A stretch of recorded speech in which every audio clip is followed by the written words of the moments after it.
This is an Italian sandwich. 4 Italian cured meats, provolone, and a spread made from olives I grew and cured myself in my backyard on a sourdough hoagie roll I made from scratch. This is what happens when a chef makes an Italian sandwich. Let's build it. We're starting with the roll, cutting it open and folding it back.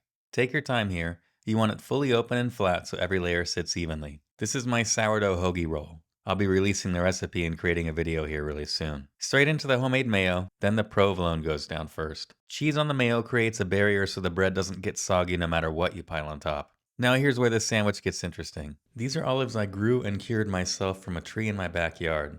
Salt cured for about a month. That process pulls out the bitterness and leaves you with this deep, concentrated olive flavor that adds something to everything you put it in. I'm chopping these down with fresh parsley, banana peppers, and roasted red bell peppers. And this is going to be the base of the spread that ties this whole sandwich together. You're not going to find this at a deli. Everything goes into the bowl. Then we add the extra virgin olive oil, a splash of red wine vinegar. We'll season with salt and pepper. And then we'll add that homemade mayonnaise just to bind this all together. This spread is honestly one of my favorite things. It's the reason this sandwich is as good as it is.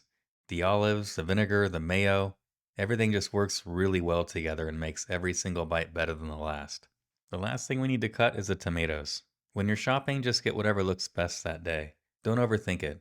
A good tomato is a good tomato. Just get what's best. Everything's ready to go. The spread, the meats, and the provolone's already on the bread. Now before we build this, we're going into the toaster oven just long enough to melt that cheese. Now the meats. I went with 4 Italian cured meats here. And yes, I left out the gabagool. I know.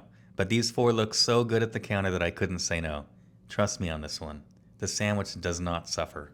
Mortadella down first, then the soppressata, and then the spicy salami, and then some peppered salami.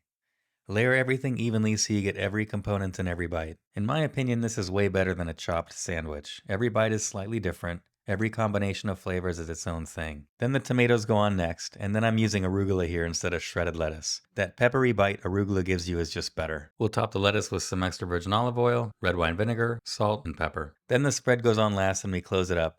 Make sure you do a healthy serving of all that spread.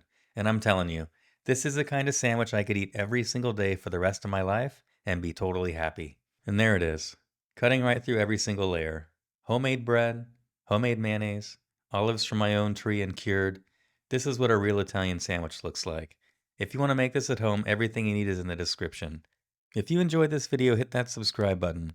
New recipes come out every Wednesday and Sunday, and we'd love to have you gather at our table.